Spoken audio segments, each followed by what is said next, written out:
pointed terms that any attempt on their side, either to contest the command or to force their escape, should be punished with instant death. Orders to this effect were given to the sentinels in their presence.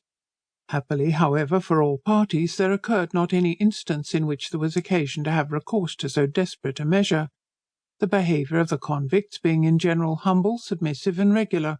Indeed, I should feel myself wanting in justice to those unfortunate men were I not to bear this public testimony of the sobriety and decency of their conduct. Unpleasant as a state of inactivity and delay for many weeks appeared to us, it was not without its advantages, for by means of it we were enabled to establish necessary regulations among the convicts, and to adopt such a system of defence as left us little to apprehend for our own security, in case a spirit of madness and desperation had hurried them on to attempt our destruction. Among many other troublesome parts of duty which the service we were engaged on required, the inspection of all letters brought to or sent from the ships was not one of the least tiresome and disagreeable. The number and contents of those in the vessel I was embarked in frequently surprised me very much. They varied according to the dispositions of the writers, but their constant language was an apprehension of the impracticality of returning home, the dread of a sickly passage, and the fearful prospect of a distant and barbarous country. But this apparent despondency proceeded in few instances from sentiment.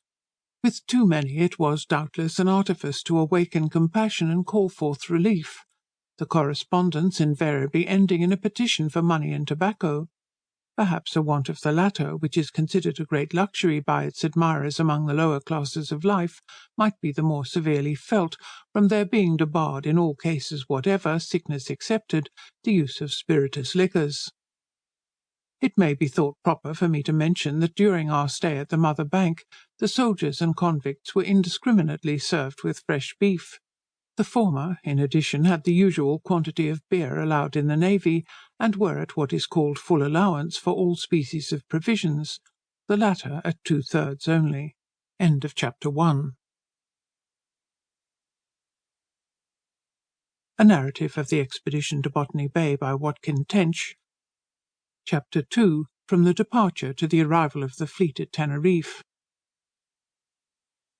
Governor Phillip having at length reached Portsmouth, and all things deemed necessary for the expedition being put on board, at daylight on the morning of the 13th, the signal to weigh anchor was made in the commanding officer's ship, the Sirius.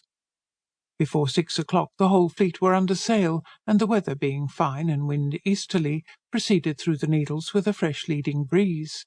In addition to our little armament, the Hyena frigate was ordered to accompany us a certain distance to the westward, by which means our number was increased to 12 sail.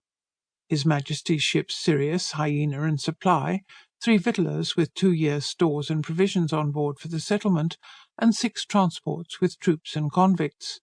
In the transports were embarked 4 captains, 12 subalterns, 24 sergeants and corporals, 8 drummers, and 160 private marines, making the whole of the military force, including the Major Commandant and staff on board the Sirius, to consist of 212 persons, of whom 210 were volunteers. The number of convicts was 565 men, 192 women, and 18 children. The major part of the prisoners were mechanics and husbandmen, selected on purpose by order of government. By 10 o'clock we had got clear of the Isle of Wight, at which time, having very little pleasure in conversing with my own thoughts, I strolled down among the convicts to observe their sentiments at this juncture.